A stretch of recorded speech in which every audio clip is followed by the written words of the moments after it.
I know what your problem is. What's that? Y'all think us folks from the country's real funny like, don't you? Jerry? Yeah, well, saddle up the mule, Ma. Find me some bricks. I've got to get me some education. Jerry, you asshole. No, I'm really very interested. I'm not trying to make fun. Gotcha. You are such a bad guy. Oh.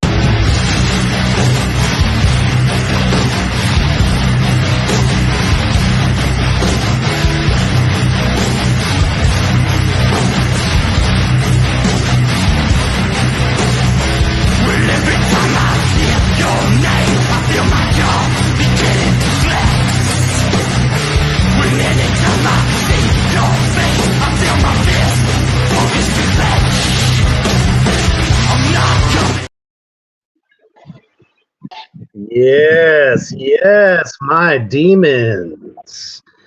I have many times over have told you that I am quite the king of demons, and I have summoned the great Bub from the abyss, and he has joined us today. And aren't we looking pretty? How's it going, Bub, the bullshit artist? Hey, it's fantastic to fucking be here, man. And hey, I wouldn't be anywhere else.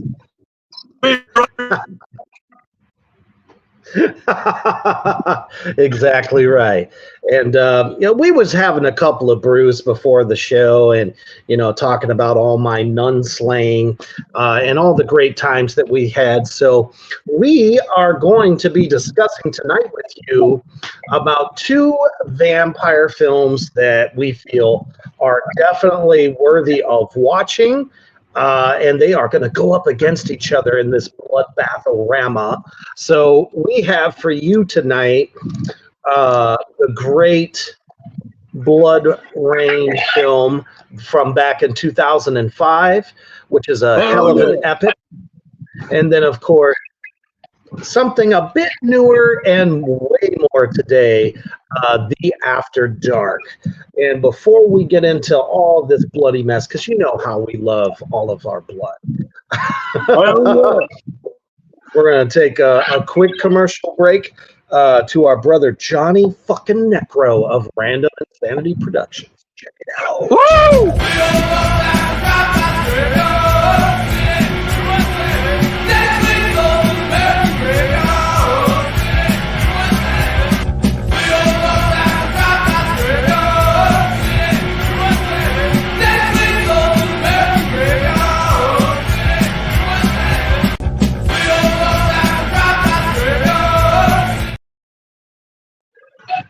Yes.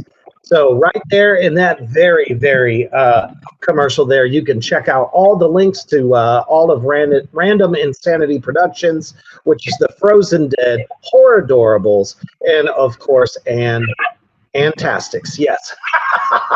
See, it's been, a very hot day in the abyss. So Reaper is, the Clint. Oh, it's a hot All right. I'll tell you what. Shit, hot as Satan's nutsack. You know it, brother. Oh, man. So, yes, we got Aaron and Lizzie out there in the comment section. It is that time, motherfuckers. You know what to do. Spread the dark word of Carnage and Reaper's Backyard Horror Barbecue. Share that shit out anywhere and everywhere. Damn hellhounds won't shut up now. Exactly right. All right, anywhere that there is a horror lover, because we're talking about vampires, god damn it. So let's get this shit rolling. So let's start with The After Dark, because that one is the one that is most on my mind at the moment. Don't worry, Bub's kind of having a little bit of Wi-Fi issues within the abyss, as he has just come up from the deep center Earth. So we are talking about The After Dark, which is currently on Tubi. This is a very indie film that is kind of one of a kind. in a way. I mean, it does kind of pay homage to some vampire flicks from the past a little bit because of the storyline, but this really kind of ties in a sick, killer storyline that is so gritty. I don't know. The overall, I think that's the coolness of it. No one's ever done like a punk rock style kind of or metal style of vampires, you know, facing off against these elitist vampires. What was your initial thoughts on this, Bub? Right, and see, and that's why I thought that was so badass, is because it was just like you said, it was punk rock. I mean, hell, you even had Lars Frederiksen making an appearance. So I mean, it was fucking awesome. So I mean, it's punk rock versus the elitist asshole vampires, and then yeah, I mean, Gangrel. I mean, who you all probably know from back in earlier WWE, when WWE was way more cutting edge in the earlier 2000s. He was by far one of the coolest bad guy, evil guy, whatever you want to call it, wrestler from WWE, who, you know, was doing the whole vampire thing, and people fucking loved it, man. So I have to say, the dude don't look half bad in this film. Shit, as old as he is now, motherfucker's still big as shit. He's swole. Shit, so swole, his face is swole. This damn movie was badass. It's kind of put me sort of in the mind of like Romeo and Juliet, kind of, but with vampires, kind of. I could definitely see that. You know, because of Dax's little, like, I don't know, maybe he kind of considers him like his son.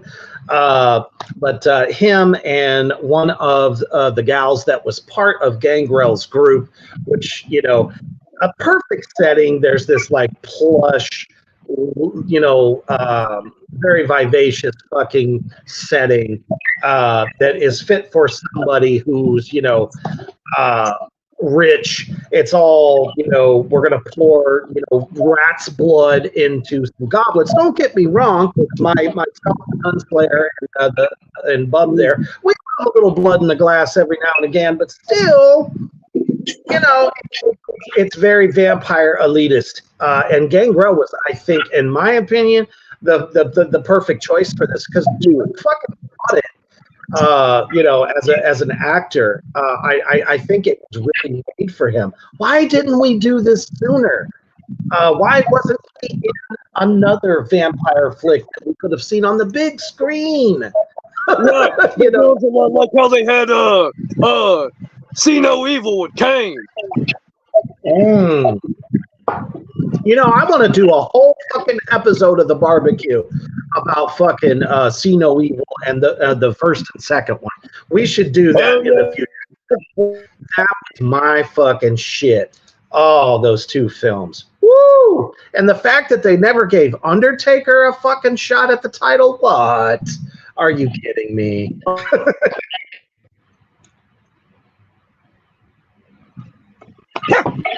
Yeah. Again, that damn hellhound won't shut the hell up. But yeah, hey, watch it. But yeah, man, I thought the movie was fantastic, especially for, you know, it's an indie film, you know, and given the low budget, you know, that they had, these guys fucking, they came out of the gate fucking swinging. I mean, you got Sin Bodhi on here too. I mean, he was another wrestler in WWE. And like we were saying before, we got Gangrel, and like I said, and Lars Frederiksen from Rancid, and he's also Lars Frederiksen in The Bastards. He's the narrator of the movie, and he appears throughout the film. I mean, it don't get no more badass than that. Come on now. No, seriously. I mean, they created such a great universe, and that's kind of how I would love to see a vampire little hangout. Is a place where you can fucking skateboard if you want, you can party all fucking day, all night, and just have fucking fun with Eternal Life while the prim and proper Right. They were just like they roast them just and wanted to party and have a good fucking time. exactly. Enjoy the undeath. Now, there are some parallels, obviously, between these two films that we're going to start touching upon pretty soon. But first of all, storyline, epic as hell. And the acting throughout is not fucking bad. You can definitely tell that they were on a very low budget because you only have basically 2 locations throughout the film, except for when that long scene of Dax riding his his motorcycle with some badass music playing. I thought that was probably just a filler, but that's okay. Sometimes, an indie film, that's what you got to do. You got to elongate things just a little bit to grab a little bit more screen time. But, go ahead. Oh, I was no,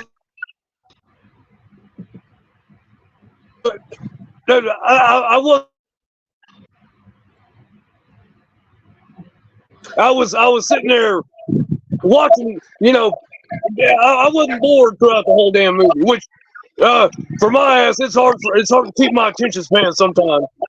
And this I would definitely watch this all the way through. Absolutely. It was not action personified. I expected a little bit more than what we got. If it wasn't for the fact that, obviously they paid homage to Buffy the Vampire Slayer, the series, with when, the vampires would feed they would grow this extra, like, forehead. I was like, you took that right from fucking Buffy the Vampire Slayer. Don't fucking lie. But man,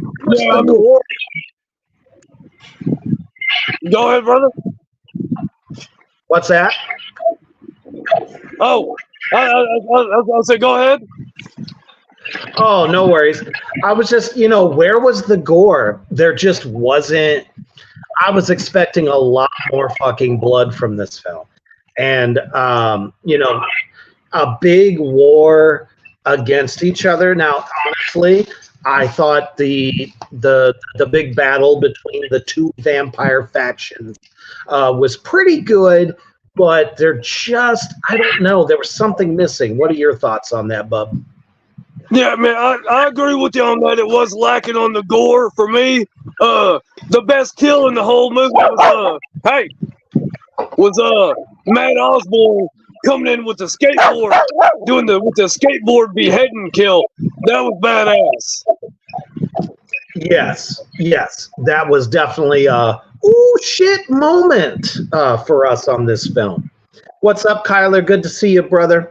We're talking about Bloodrayne versus The After Dark. Right now, we're talking about The After Dark, currently on Tubi. You motherfuckers out there in the Morgride universe, you can watch it for free. That's right. No reason why you can't. Check it out. It is definitely worth checking out. And Cody also, a little bit ways back, said that See No Evil was amazing. Yes, the fuck it was. Yeah, right. I'm glad they got Kane in his prime because, ooh, shit, did he bring it. But that's all for another episode. But, yeah, man, it was just a little bit lackluster. The one thing, because obviously their special effects, practical effects, were okay. They were fine. I just wonder if the budget was so low that they just couldn't amp up their blood game. I don't know. It just wasn't what I was expecting from a vampire flick. Yeah, So, like you said, that was definitely enough blood. exactly. And let's go ahead and check out the trailer for this flick. It's The After Dark on Tubi right now. No excuses, people. And fucking Gangrel is in it. Definitely no excuses. Check that shit out. The shadows in which to hide. The creatures that are out of sight are beyond the comprehension of your human mind. There's a war brewing between those creatures of the night, while the Ventru of the old world are living like it's still the past. The Bruja are out here living hard and fast. Welcome to the After Dark. Every day is a reason to party. Welcome to paradise, baby. Your life's gonna change, little lady. Vampires. This is our fucking town.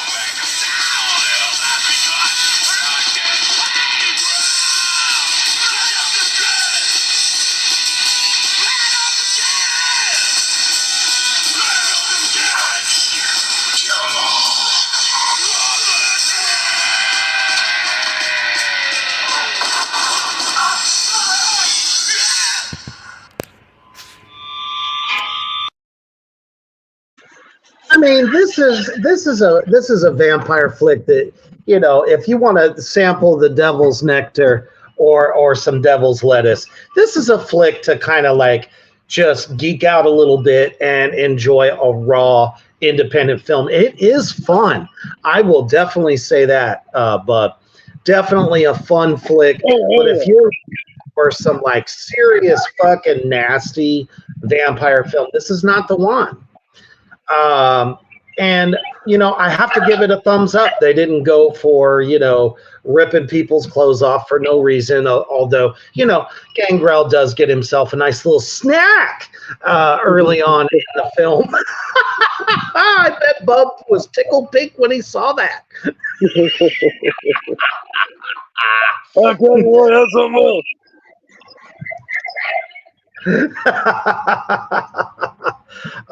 But you know, honestly, like I said, the music is great. They definitely have some big names in this film, so it's definitely worth a watch. And you know, I mean, there's some funny moments in there too. I mean, when the band is up on the stage and they're playing, and the chick behind the drum set's just going. Got me fucking laughing my fucking devilish ass off. I'm sitting there going, you're not really playing drums right now. I love moments like that in indie film. So, definitely. Go ahead. You gotta love it. Exactly right. Cody says, Kane is the mayor of Knoxville. Be badass if we ran into him this weekend. That's right, because myself and Cody the Defiler of Morgrot Entertainment is going to be in Knoxville this weekend. Creepy Con, here we come, because you're never going to fucking be the same again. Wouldn't that be fucking insane if we ran into Kane the mayor? That shit's crazy. Yeah, totally it would be. It'd be fucking sick as hell. Kyler says, when I watched the trailer before I watched it, I was like, vampire sword fighting? Let's go. Yeah, that was pretty cool because I was not expecting that. But then again, you know, Gangrel is playing a vampire that's obviously been around a block or two, you know, since probably medieval times. So, you know, not only that, but it's very much, I think, an elitist vampire thing to do. But, you know, like I said, it has a fun lovable flavor to it. I wish I had more stills to show you, but luckily, the trailer definitely paints the picture for you. It's very anarchy style, which is very indicative of punk rock music. And goddamn, dude's fucking bat tattoo on his neck. Fucking love it. It was so perfect. Yeah, it's badass. Yeah, definitely. What's going on, Reese? Good to see you, my brother. He said, hey, my wicked brothers, hope you are having a great night. You are both absolutely amazing, fantastic, and incredible. Fucking love you, man. Totally appreciate you. Thank you, brother. Yeah, most def. What more can I say about it? Like I said, the acting is good, but for me, the gore just wasn't there. So I have to have that for me to really enjoy a good vampire film. We're not talking about romance, people out there in the Mordrot universe. These are two vampire factions that absolutely hate each other. There's a lust for power there, and it just didn't come home. But damn it, that final battle scene, thank you. I'm glad. So it's time to switch to the next film. Now, I don't know about some of y'all, but, back in the day, one of the coolest fucking video games came out, and it was called Bloodrayne. Bub, did you ever play it? Oh yeah, I remember that one. I didn't really play it too much, I don't think. I was more into Devil May Cry. Nothing wrong with that one. That's also a most excellent fucking game. But Bloodrayne was one of those kind of from behind, come from behind kind of games that was like, oh shit. So we have a vampire anti-hero, which at the time seemed pretty much a good idea. We had Blade, man. Blade came out, which to me is a very, very celebrated comic. I grew up with the comic. So very near and dear to my heart. And then, of course, Wesley Snipes. I mean, motherfucker. He's a vampire ninja. Come on, man. It don't give him no more badass than that right there. I heard that he took on an entire security team at a casino one time and beat the shit out of all of them. I don't know if that's true, but that's what I heard. I could totally see him doing it, man. He was probably having flashbacks. Hell yeah.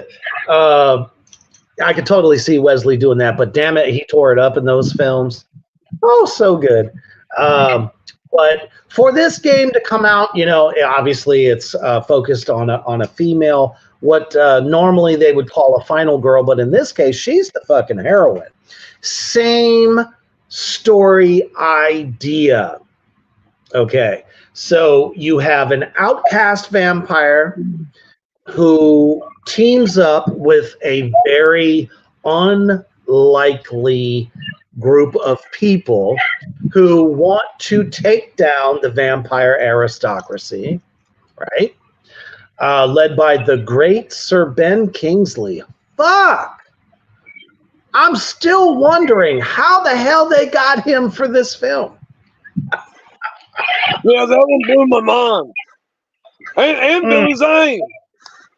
And fucking Billy Zane, even though, the great Billy Zane was only in it for a fraction of time, but still his role was cool. It had depth. So as a supporting role, having Billy Zane in that film was epic. Fucking loved it. And then, wait a minute, let's not forget the great fucking Meatloaf. Yeah, when I saw him, I was like, oh shit. Hell yeah. He had his own fucking harem of lovely vampire ladies. It was almost like being at what was his name? Hera from History. Like his, you know, he was kind of the let's indulge, let's be nasty kind of vampire, but still kind of sort of, you know, on the elitist tip a little bit because of the powdered wigs and all that stupid fucking bullshit. Don't never understand that, but still you could tell that they were very old vampires. And then you have Bloodrayne herself. She is half human, half vampire, not sure which way to go. She's fighting these fucking urges, right? And she winds up in a fucking circus. Now, could you imagine one of us being in the circus, being who we are?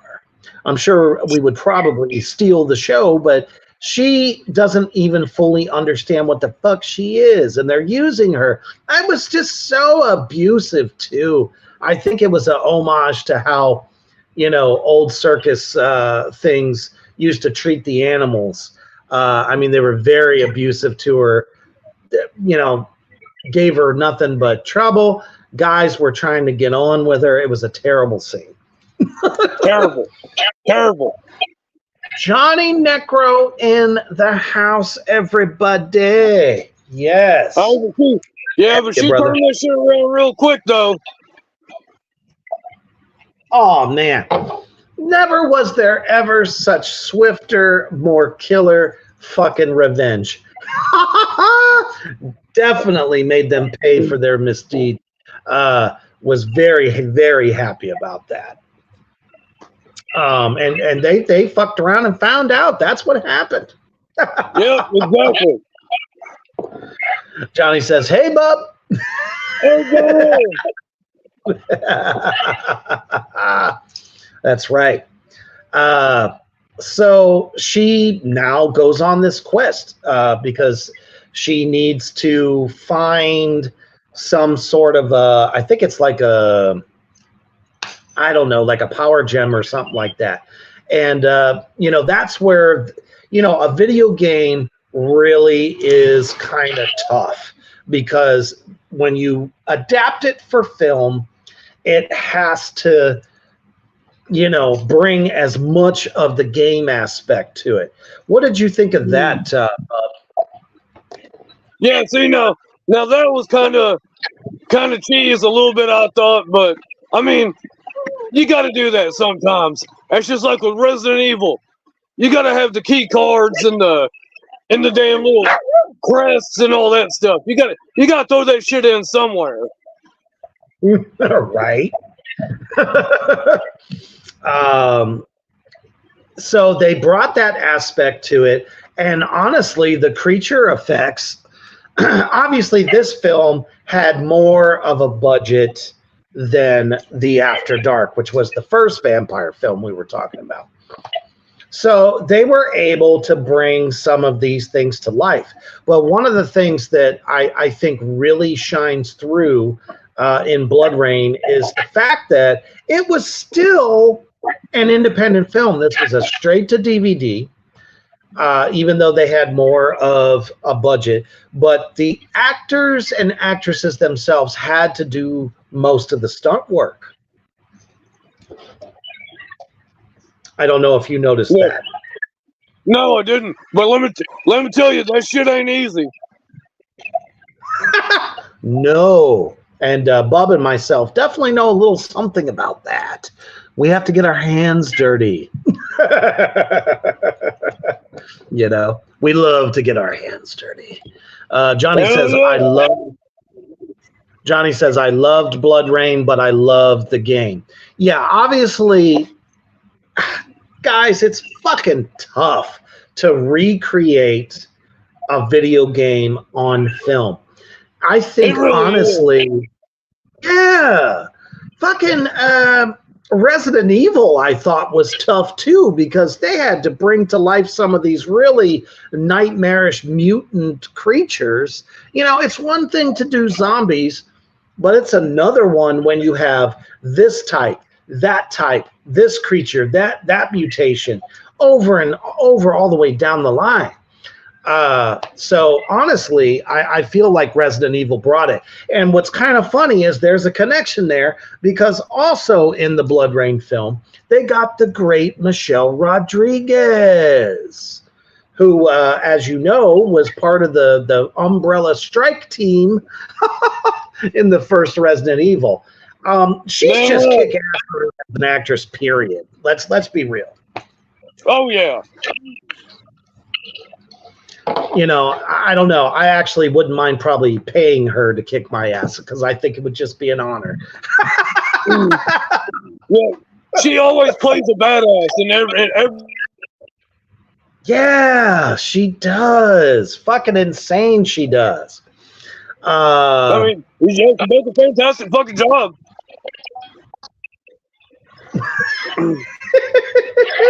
Yep, and leaves them wanting more because you know sometimes she's got to go back and give them some extra stank on it to get rid of some of the zombies in there.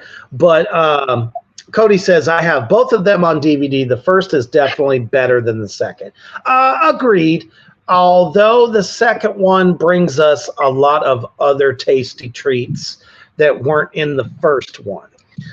So I think those two are my favorite of the series. Things kind of got crazy as we got to the third, the fourth, and then, you know, you find out that Umbrella is like this, you know, underground government thing, which is true if you know the games. But things kind of got weirder and weirder after that, I thought. Excellent fucking site there. Aaron Site's House of the Dead wasn't super great either. And I loved that as a game, and I felt bad that they fucked it up. So don't even I agree. Get started with that damn movie. Maybe we should. Let's ruffle your fur. a little bit. No. Please don't. Somebody get him a pick. Come on.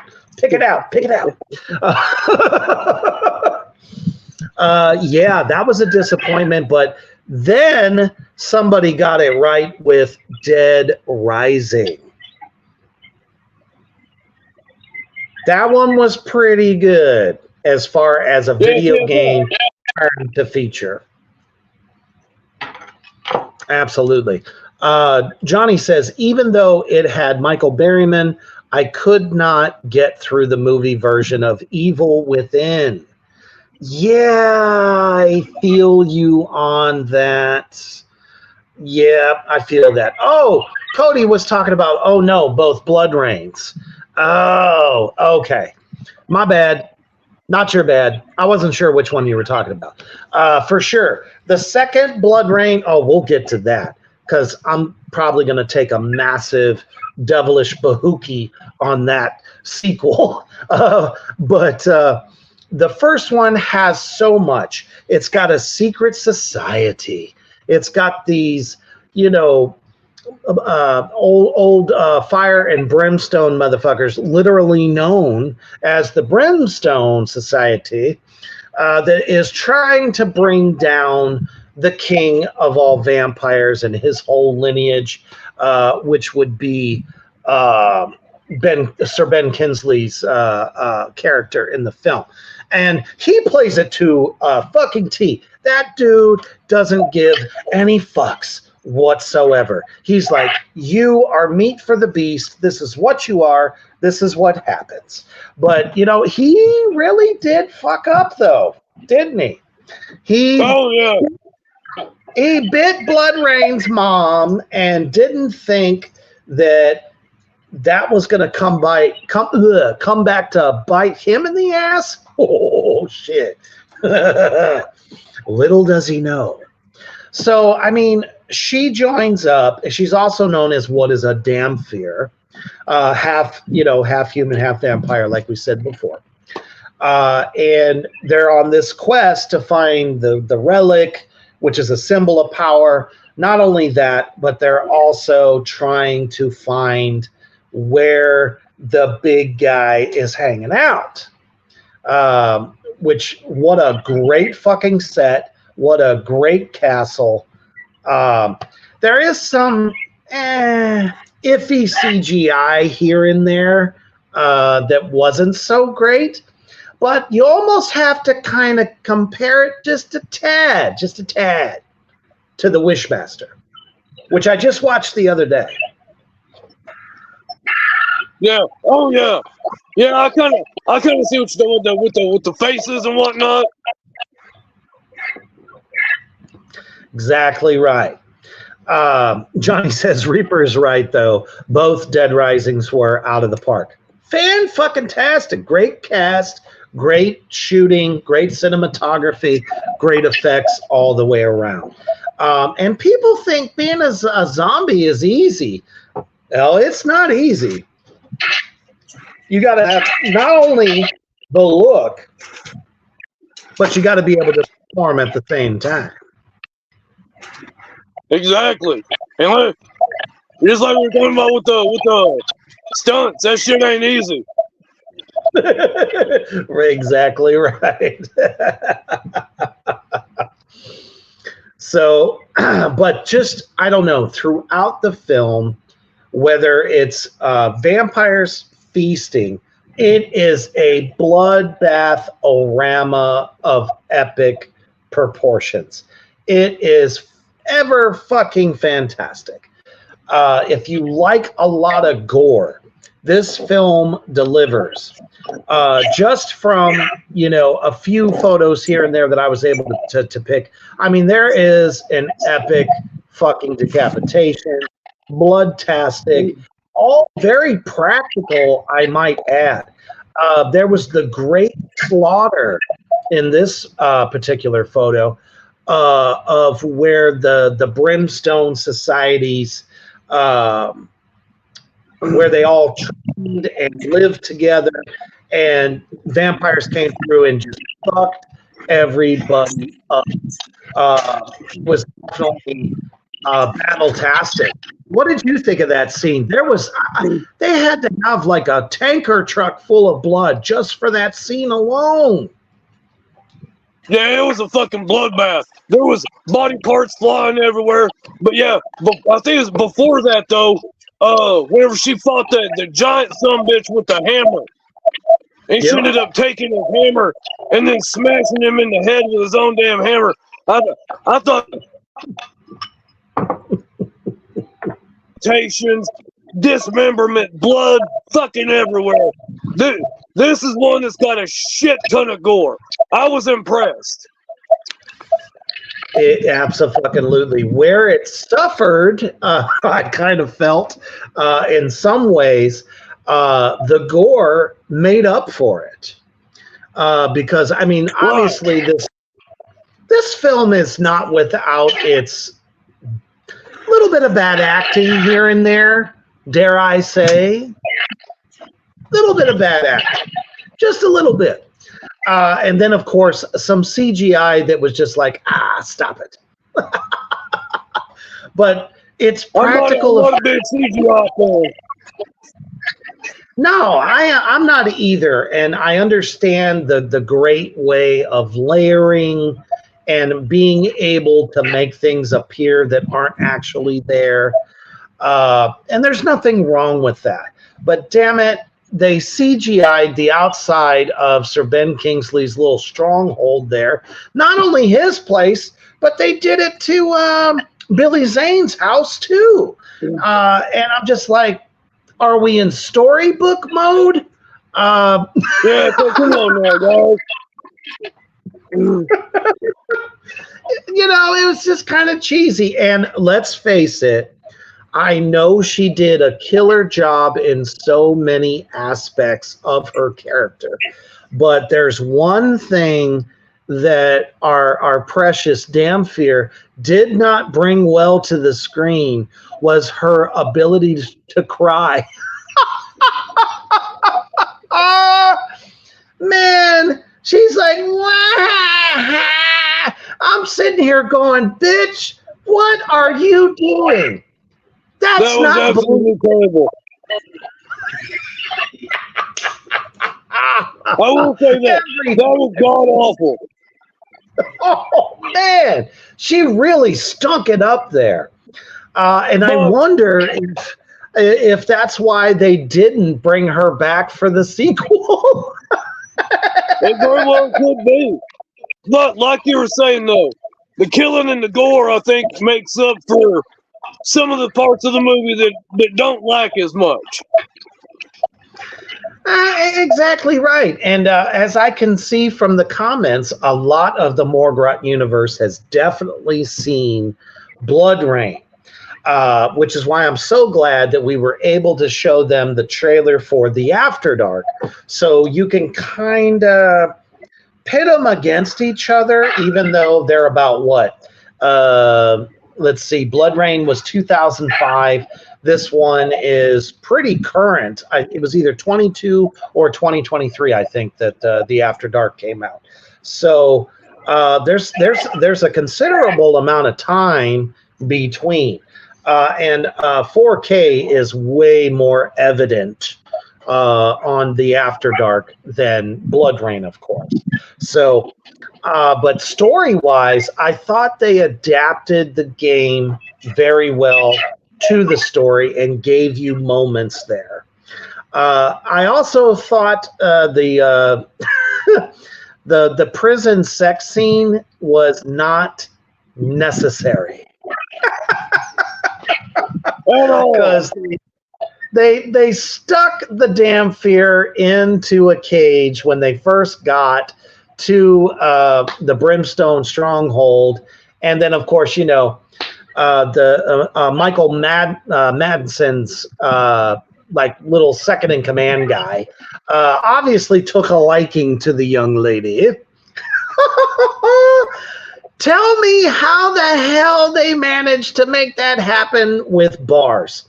I understand she's, a bit superhuman and all that, but I mean, she climbs up the.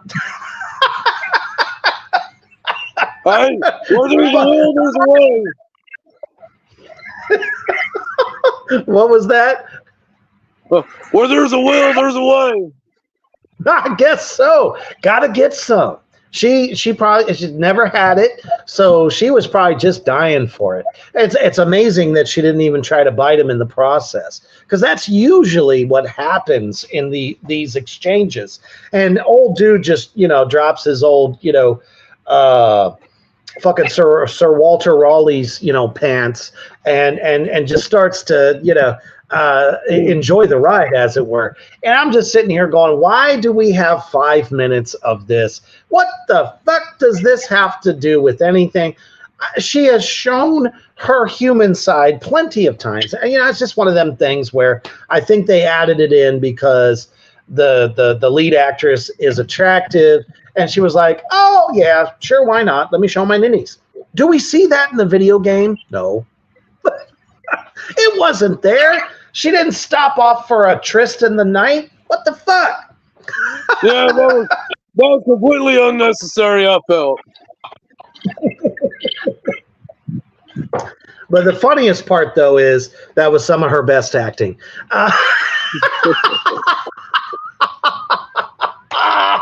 In my opinion. Right?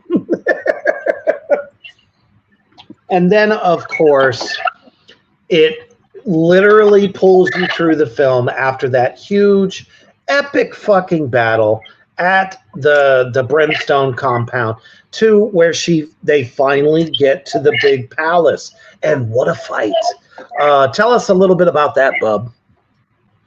Man, yeah, I thought it was pretty badass. It wasn't as much as I thought it was going to be. I was expecting more. Since the last scene, I felt the last scene of the outside that fortress, I thought that was a bigger battle, and I was expecting maybe something. But it wasn't as good as that. I didn't feel. Yeah, it's almost like they shot their load in that Brimstone fight before they got to the epic fucking leader. It's like, what in the fuck? Why would you give us this huge one? And that's going to make us think that the finality of this film is going to be just fucking huge because they got to top what they did in the middle of the film. No. It's like you got that was probably my biggest complaint. That and some of the acting. Absolutely. And while we're at it, we're going to go ahead and show you the Morgrot universe, the trailer for Bloodrayne.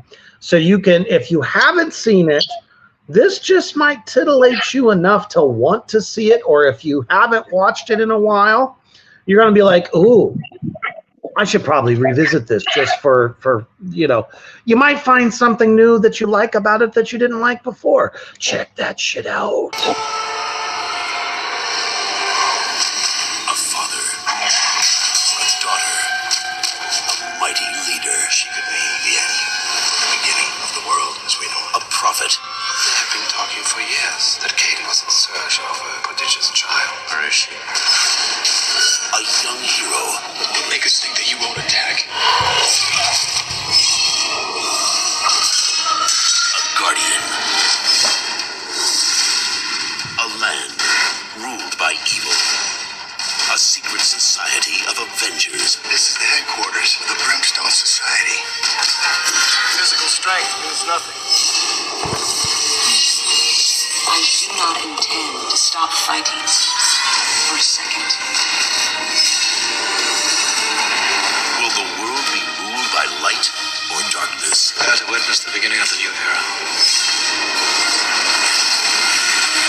I'm sorry, Billy Zane with a wig is like me putting a wig on. It just don't belong. Hilarious. But man, it's Billy Zane. Exactly. I have to agree with my demon brother Bub there. Definitely, it's fucking Billy Zane. No matter if he looks ridiculous or not, he still steals the show, and it was great to have him in it. But you can kind of see the epicness. There's a lot that the trailer really kind of left out, which is why I think it made it so attractive to want to watch it in the first place. They didn't shoot their proverbial loads in the trailer, which is where I think the scene before the fucking end. Right. There are so many fucking films nowadays where it's like, oh, let's give out the Easter eggs early. Who fucking likes Easter eggs? I can't stand that shit. That fucking pisses me off. Yeah, definitely grinds your demon gears, as it does me as well. Fucking eating cans and fucking shitting out bullets. I love it. Yes, absolutely. Johnny says, try having a chicken thrown at your face. And we thank you for your sacrifice. Hey, ain't nothing like having a good old clock slap you in the face every now and again. Yeah, let the feathers fly, as they say. Slap you around a little bit. Aaron says, Demon Knight for Zane. Yes, Demon Knight. Oh, man. See, I want to do, and that just gave me another idea for one of our future episodes. Demon Knight and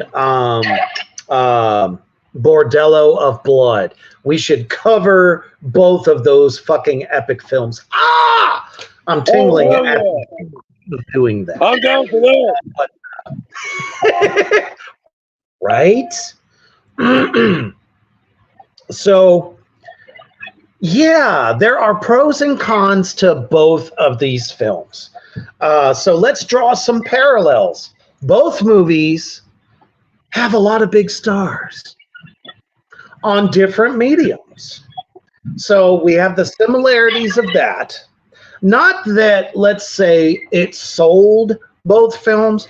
Definitely for the After Dark, I think that was the clincher. That's what made people go, let's watch this shit. It's fucking Gangrel. And if you didn't know anybody else in the fucking movie, you were good with that. Sin Bodhi, also, if you knew him, you'd want to check it out. Because piece of WWE, history.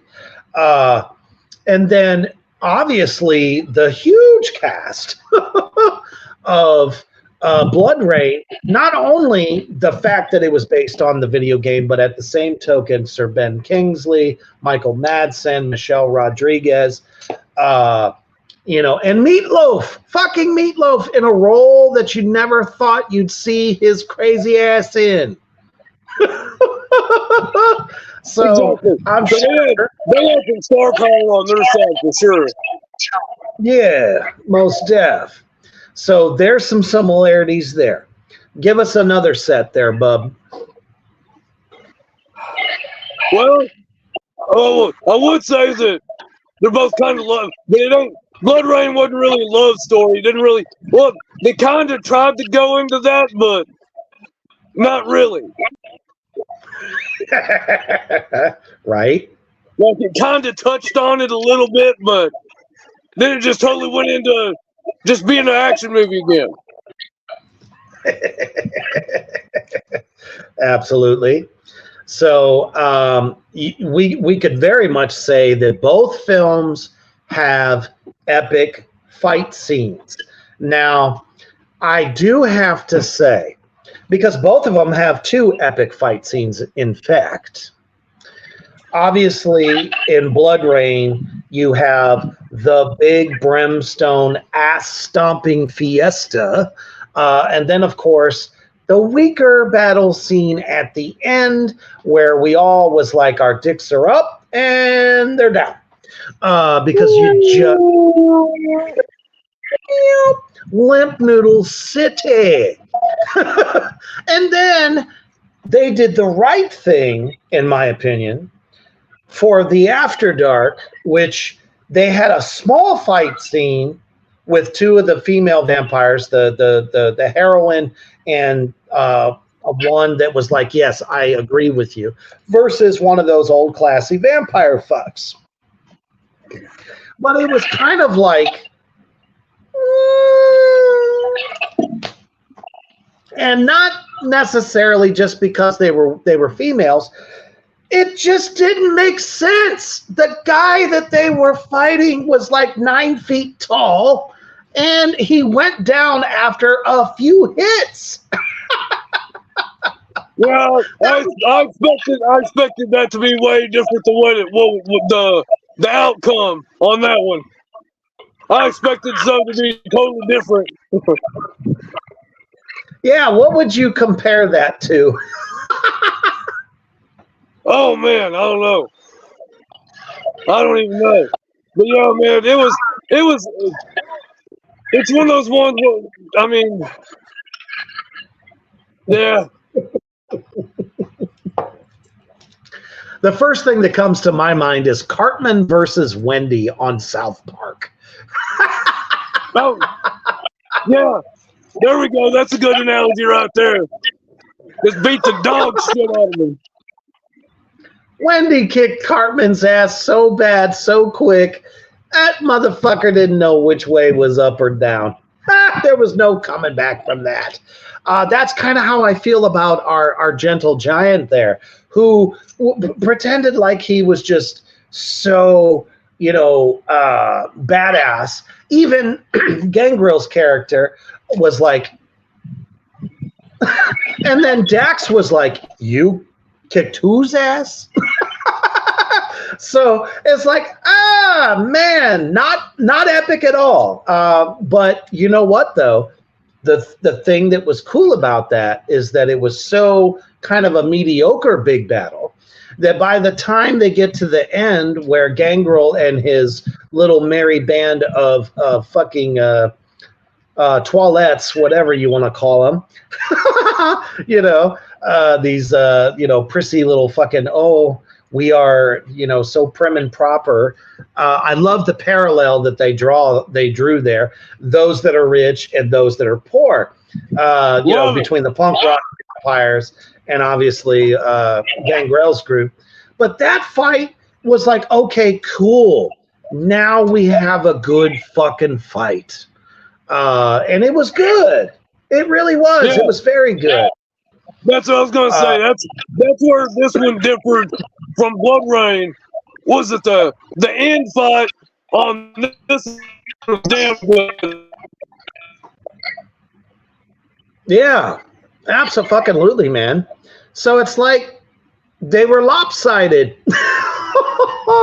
and I think that was on the part of the filmmaker at that point. The person that adapted and wrote it for screen. It's like, here's this huge fight in the middle, and then the end is lackluster. And then you get 10 fucking minutes of Bloodrayne sitting on the throne, and they're just constantly showing her. So many different angles. It's like, we could have done without that. Oh, absolutely. That's another scene that could have been completely done without. But whatever. Exactly. It was like, let's give a Bloodrayne recap. Come on. But then that's where the After Dark kind of wins on that. So we've presented it to you, and then obviously you have this great orchestral score for Bloodrayne. The music is very indicative of the period. It does it very good justice.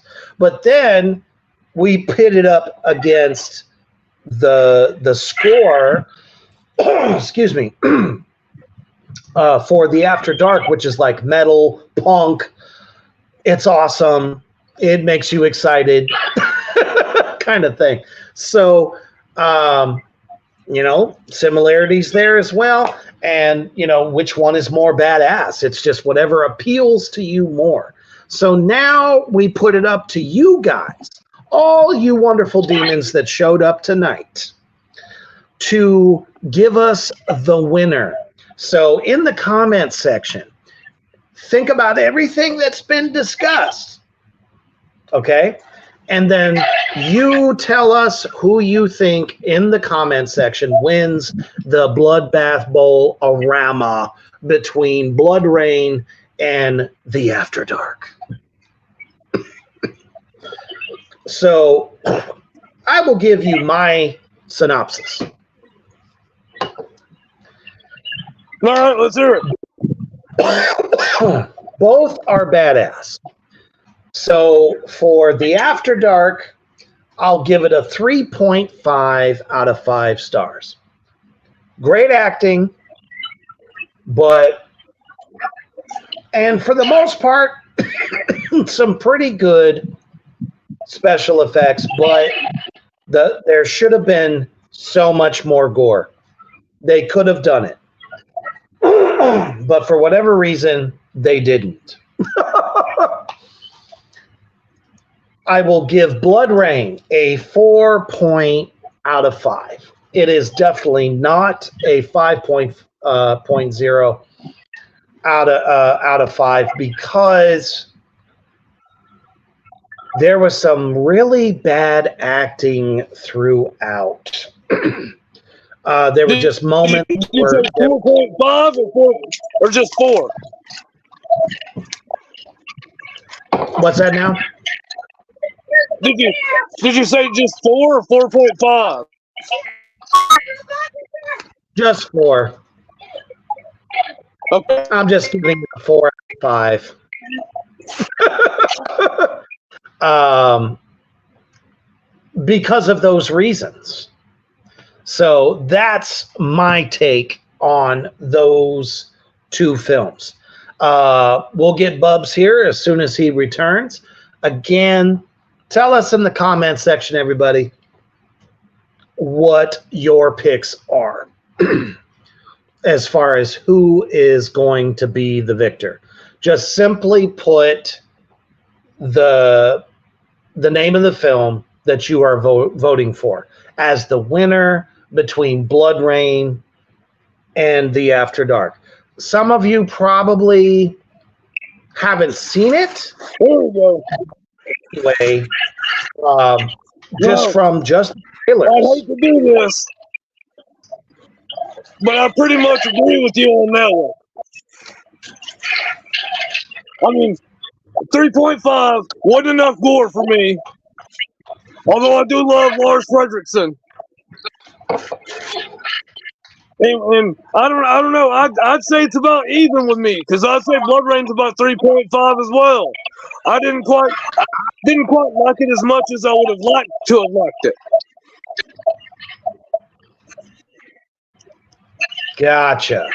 And I think that's also a very fair assessment. There were just some things that I liked better in Bloodrayne versus the other film. And again, it's still a very non-biased thing. It's just filmmaking, not necessarily budget, but the practical effects were just sick. And that means a lot to me. Yeah, I'll give it a 4. I'll give it a. Now you got me thinking more on it. And yeah, I'll give it a 4. Hell yeah. So far, no one has given their pick yet. So, what the hell? Are you cooking? Are you doing some hanky-panky? Stop what you're doing, Morgrot Universe. Tell us what you think. Right. What movie is going to win? Bloodrayne or The After Dark? Let us know what you think. Cricket. Shame on you. Right. All right. So between what myself and Bub that we've talked about, my pick as winner of this battle is Bloodrayne for me. Yeah, I would have to say Bloodrayne wins.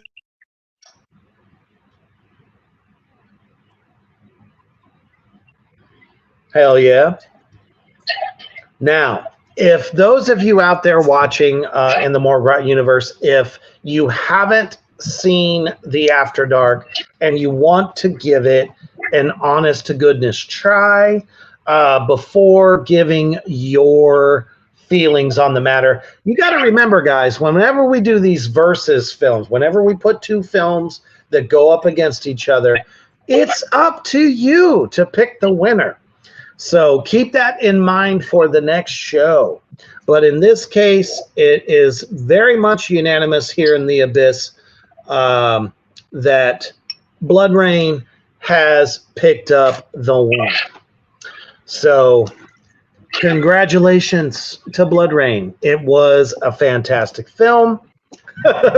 Unfortunately, I do have to give a absolute horrible review of the two sequels that fucking follow it. They had gold in their hands, and unfortunately, they stunk it up like the worst fucking skunk that has ever walked the face of the earth.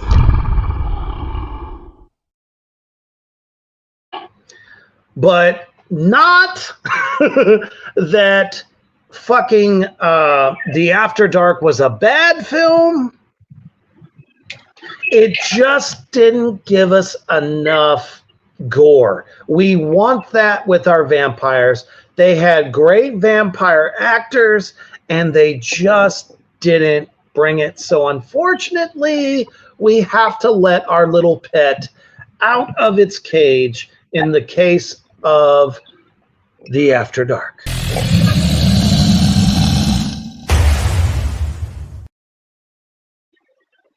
Unfortunately, Wolf Hulk had to smash it to the ground.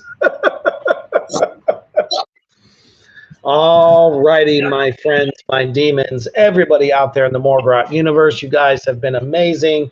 We love you so much, and thank you for tuning in on a Tuesday. Fucking hell, it's fucking, Happy Testicle Tuesday, whatever the fuck you want to call it. I don't know. But for tuning in on a Tuesday night for Carnage and Reaper's Backyard Horror Barbecue, we will be back in a couple of weeks.